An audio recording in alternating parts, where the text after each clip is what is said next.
My name's Clara, a 61-year-old with a mini hotel to my name, a labor of love I started with my late husband, Jack. After Jack passed, he left me everything, the hotel and our home. It's been my world for over 20 years. I take pride in greeting every guest, tackling every issue that pops up, and I do it all while living just a short walk away. My son, Mark, and his wife, Sarah, live with me, a decision we made 5 years back when they tied the knot. Mark's a sales manager at some construction outfit, a job he clings to while my dream of him taking over the hotel business fades daily. He's just not into it, no matter how much I hint or outright push the idea. One overcast Tuesday, the air in our home was as heavy as the clouds outside. I was in the kitchen, the smell of fresh coffee mixing with my frustration. "Mark, Sarah, breakfast," I called, not expecting much of a response. They stumbled in, bleary-eyed, Sarah glued to her phone and Mark looking like he'd rather be anywhere else. "Got anything besides eggs?" Sarah mumbled, not looking up. "Eggs are what's on, take it or leave it," I snapped back, my patience thinning. Mark shot me a look, a silent plea to keep the peace. "Mom, can't we just have a morning without the snark?" Mark asked, his tone tired. "I wouldn't have to be snarky if you two helped out a bit around here. Or, heaven forbid, showed some interest in the hotel," I retorted, pouring myself a coffee, the bitterness in my mouth matching my mood. Mark scoffed, rubbing the back of his neck. "Come on, you know that's not for me. And Sarah, well, Sarah is busy." "Busy?" I laughed, a harsh sound even to my own ears. "Doing what, exactly? Your generation's got some funny ideas about work." Sarah finally looked up, her eyes narrow. "We're not all cut out for the hospitality circus, Clara. I've got my own things going on." I set my cup down, harder than I meant to. "Hospitality circus? This circus is what's kept a roof over your heads and food in your bellies. All I'm asking for is a bit of respect and maybe a hand once in a while." Mark stood, his chair scraping against the floor.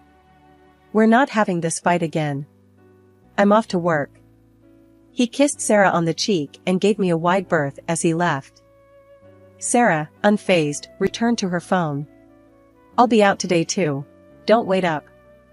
As the door slammed behind them, I was left alone in the silence. Their indifference stung, a constant reminder of the chasm between my dreams for us as a family and the reality we lived. I sighed, my anger giving way to a heavy sadness. The hotel, my passion, was a solo act, and my hopes of sharing it with Mark felt more foolish by the day. I wondered what Jack would say if he could see us now, his legacy a source of tension rather than unity. But as the day began, guests awaited, and problems needed solving. I straightened my back, my resolve firming. This hotel was my life's work, and I'd carry on, with or without their help. After all, tough love was still love, and I had plenty of that to go around even if it came with a side of tough words. One evening, as I tried to manage the hotel's bookings and prepare dinner simultaneously, Alex waltzed into the kitchen, his phone glued to his ear. He was laughing about something with a buddy on the line, completely oblivious to the chaos around him. "Hey, Mom, what's for dinner?" he asked, ending his call, but not offering to lift a finger to help. "Stew," I replied shortly, my patience wearing thin. "Could use a hand here, you know." Alex smirked. "Oh, come on, you've got it under control. Besides, Sarah's not feeling up to cooking these days." That much was clear. Sarah hadn't lifted a spoon in weeks, much less contributed to any other aspect of our shared lives. It wasn't just about the cooking, it was everything, the cleaning, the bills, the endless list of tasks that kept our lives running smoothly. "Speaking of Sarah," I ventured, trying to keep my voice even, "it'd be nice if both of you could help out a bit more around here. I'm not as young as I used to be, you know." Alex's expression soured. "Really, Mom? We're guests in your house. Don't start with us." "Guests?" The word tasted bitter in my mouth. "Guests don't stay for 5 years, Alex. Guests help out, they respect the house rules." He scoffed. "Rules? What are we, kids? Look, We're comfortable the way things are. Why change anything? That's when Sarah walked in, her timing impeccable as always. Change what? She asked, eyeing us both warily. I turned to her, my resolve firming. I was just telling Alex here that I could use some help around the house. And the hotel too, if you're up for it. Sarah laughed, a harsh sound that made me wince. The hotel? You're joking, right? That's your thing, not ours. We've got our lives to live. Their lives, I thought bitterly. As if the business that kept a roof over our heads and food on our table was just a hobby of mine, not a lifeline for all of us. I'm not asking for much. I pressed on, feeling the anger build. Just some basic decency. Respect. A bit of help. Is that too much to ask from my own son and his wife? Alex's face hardened. Decency? Respect? You're making it sound like we're freeloaders.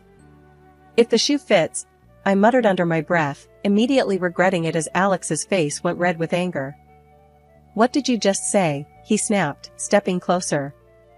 I stood my ground, tired of walking on eggshells in my own home. You heard me. I can't keep doing everything alone. This isn't just a place for you to crash. It's my home, my business. I poured my life into it. Sarah grabbed Alex's arm, pulling him back. Let's not do this now, she hissed, shooting me a glare that could freeze boiling water. We'll talk about this later, Clara. When you're not so emotional. Emotional. As if my feelings were just an inconvenience to them. They stormed out of the kitchen, leaving me alone with the bubbling stew and my swirling thoughts. The rift between us had grown too wide to ignore. I knew then that something had to give. I couldn't let them walk all over me, not in my own house. But as I stood there, listening to the silence that followed their departure, I couldn't shake the feeling of dread. Where would we go from here? How did we even start to mend what had been broken so carelessly? Months rolled by, the same old routine grinding me down. One night, I had it up to here with the whole situation. So, I figured I'd give talking another shot, hoping maybe, just maybe, things would change. Alex, Sarah, we need to talk, I said, standing in the living room with my hands on my hips, staring at them lounging on the sofa, eyes glued to the TV. What's up, Mom? Alex asked, not taking his eyes off the screen. It's about helping out around here. I'm not getting any younger, you know. I could really use some help with the house, and the hotel. I tried to keep my voice steady, but I could feel the frustration bubbling up inside. Sarah rolled her eyes, a smirk playing on her lips. Oh, come on, Clara. You've got everything under control. Why change anything now? Yeah, Mom, you're like Superwoman or something. Besides, we're kinda busy. Alex chimed in, laughing as if the matter was just a big joke. That laugh of his, it was like a punch to the gut. Busy? Doing what? Watching TV? Because from where I'm standing, it looks like I'm the only one doing any actual work around here. Alex's laughter died down, and he shot me a look. Hey, when you're gone, all this will be mine anyway. Then I'll clean up, he said, echoing Sarah's cruel humor. Those words, they stung more than I expected. So, that's it, huh? You're just waiting for me to kick the bucket? Is that what she's telling you to think? I pointed at Sarah, my voice rising despite my attempts to keep calm. Sarah shrugged, unfazed. Clara, please. You're making a mountain out of a molehill. We're just being realistic here. Realistic. That word, coming from her, it was almost laughable. Not long after, Alex came home with a long face, announced he'd lost his job. Something about deals falling through. For a moment, I felt for him, I really did. So, I offered him a lifeline. Alex, why don't you come work at the hotel? There's plenty for you to do, and it'll keep you busy till you find something else. But no, he wouldn't have it. Work at the hotel? Mom, I'm looking for something a bit more prestigious. Thanks, but no thanks. Prestigious. As if the work I'd done all these years meant nothing. Months dragged on, and his job hunt turned up zilch. Not a surprise, really, given how he spent his days. It dawned on me then, they were never going to change.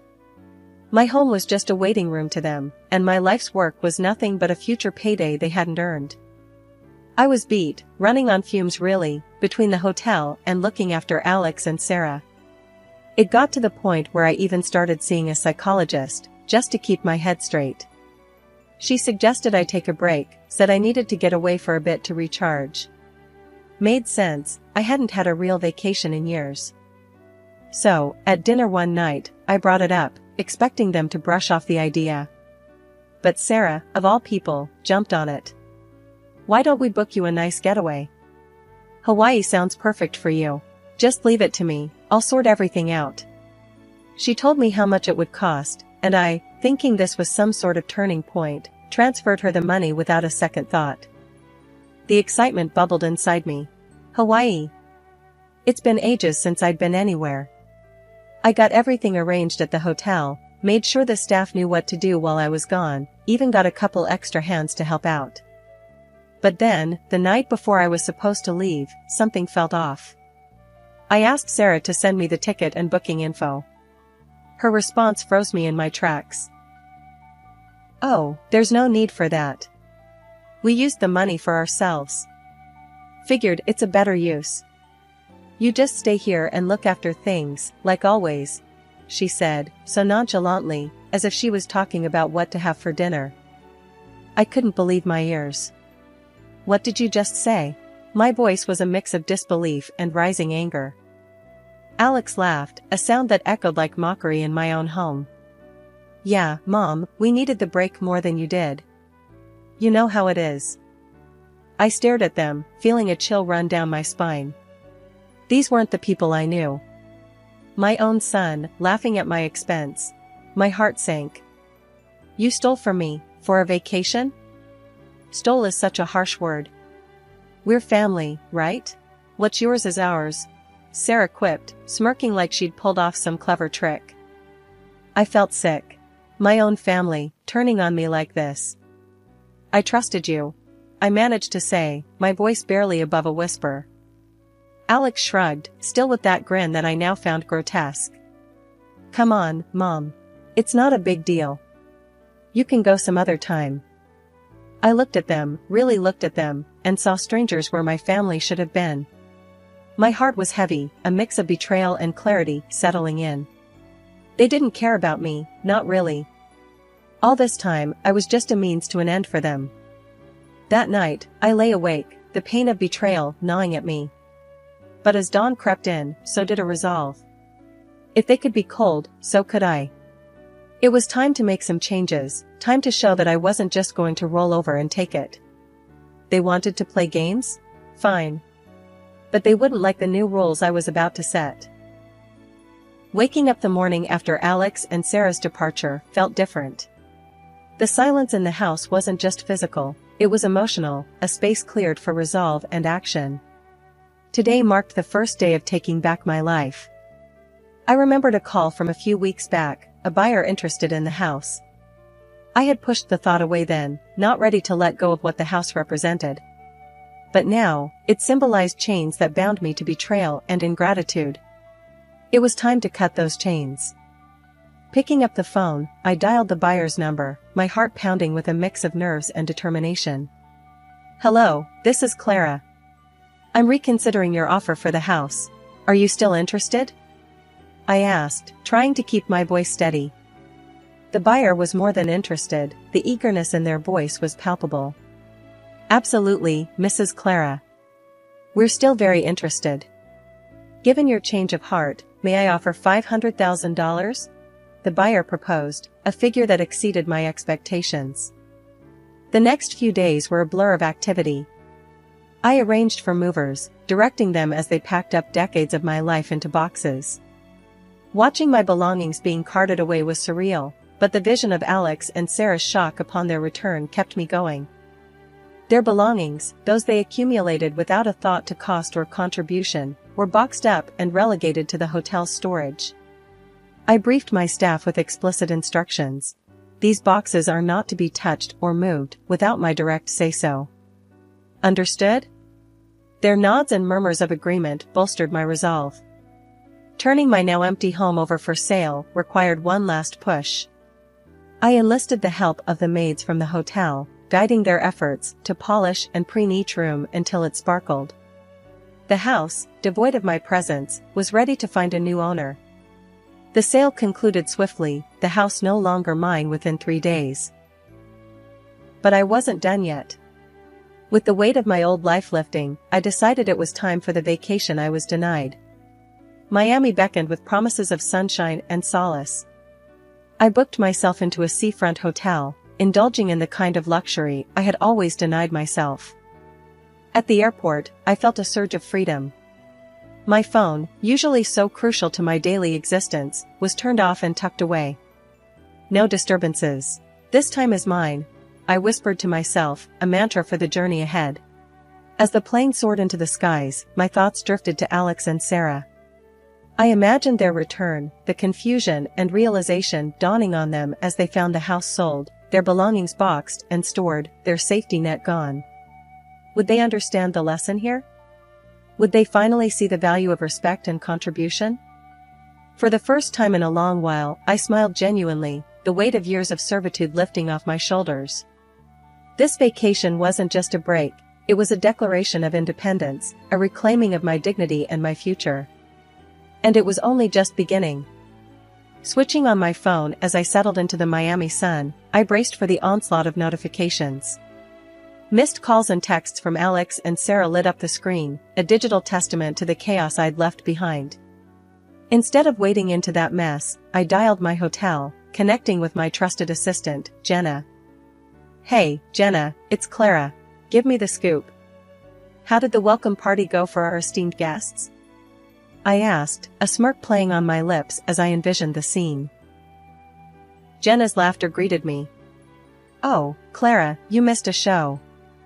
They showed up, bewildered and fuming, dragging their luggage behind them. I played it cool, told them you were out, but had left some belongings for them." I chuckled, imagining their confusion turning to disbelief. "And the storage bill? How did that go down?" Like a lead balloon, Jenna recounted with glee.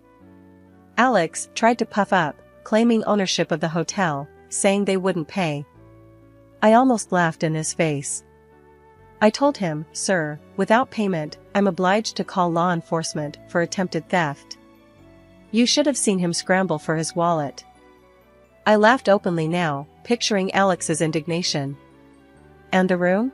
Did they actually think they'd just waltz in and get a room? Oh, they did. Alex, with all his bravado gone, sheepishly asked for a room. I quoted them the special family rate of $10,000 per night. The look on their faces, Clara, I wish I had taken a picture. Alex turned red, and Sarah's mouth snapped shut so fast I heard it. Satisfaction coursed through me. Brilliant, Jenna. And when they left, what then? Did they say where they were going? Jenna hesitated, her amusement fading a tad. No clue. They just stormed out, cursing under their breath. Sarah was ranting about getting lawyers, but Alex, he looked defeated, Clara. Like a little boy lost. A pang of something, regret, maybe, fluttered in my chest, but I quickly quashed it. They made their bed, Jenna. And I'm out here, finally taking a break from all that madness. Keep things running smoothly for me, will you? Of course, Clara. Enjoy Miami. You've more than earned it, Jenna reassured me, her voice warm. We said our goodbyes, and I turned my phone off again, not ready to let the world back in just yet. Lying back, I let the sounds of the waves and the warmth of the sun envelop me. For the first time in too long, I felt at peace, free from guilt, free from obligation. Alex and Sarah had chosen their path, and I, mine. Settling into a routine back at the hotel, I took up one of the rooms temporarily. It was an odd feeling, being both at home and not, but it gave me a chance to think about what I really wanted next. The early mornings were peaceful, a time for planning and reflection before the day kicked off. One morning, not long after I'd returned, my phone rang with a ferocity that only Alex could muster. "Mom, you owe me half of what you got for the house." And I'm not stopping there, I want half of the hotel too. It's only fair, he blurted out, barely taking a breath. I couldn't help but laugh, not out of amusement, but disbelief. Alex, everything I own, I worked for. Your father made sure everything was legally mine before he passed. You're not entitled to any of it just because you're my son. There was a pause, then stuttering. The bravado seemed to drain out of him. Mom, I'm sorry, okay? Look, I was out of line. Maybe we can start over? I could move back in, help out around the hotel? His words, dripping with sudden affection, didn't reach me. No, Alex, it's too late for that. You've made your choices, and I've made mine. We're better off going our separate ways. The line went dead. I knew then I'd turned a corner. There was no going back, only forward. 3 months of peace and hard work later, I found myself signing the papers for a new house in the same area. It was a fresh start, a place I could truly call my own without the shadows of past resentments. The house was perfect, nestled in a quiet neighborhood, with just the right amount of space for me, and none for unwelcome guests. After buying a house, I decided to change something in my business. The first order of business was a staff meeting. Gathering everyone in the cozy lounge of the hotel, I could see the curiosity in their eyes. They'd been with me through thick and thin, and I owed them my new vision. Morning, everyone. I want to talk about some changes. I started, my voice steady. First, thank you. Without your support, I couldn't have taken the time I needed. Now, I'm back, and it's time we take this place to the next level. Murmurs of agreement and nods filled the room. Encouraged, I continued. We're going to renovate. Update the rooms, the lobby, even the exterior. But it's not just about the physical changes. I want us to be the best small hotel in town, known for our service and warmth. Jenna, always my right-hand woman, smiled. Sounds fantastic, Clara. We're all in. What do you need from us? Enthusiasm, ideas, and hard work. We're going to brainstorm ways to improve guest experiences, streamline our operations, and maybe even expand our services. Think outside the box. I encouraged them, feeling a buzz of excitement in the room. As the meeting wrapped up, I felt lighter than I had in years. The team was invigorated, full of suggestions ranging from eco-friendly initiatives to community events. It was exactly the kind of energy I'd hoped to inspire. After the whole ordeal, I made a big decision, to change my will. Everything I worked for, every brick laid in that hotel, and every penny saved for the house, wasn't going to be wasted. I decided it would all go to a charitable foundation, something that would make a real difference. I had my lawyer break the news to Alex, figuring it was better coming from him than me. The reaction was immediate.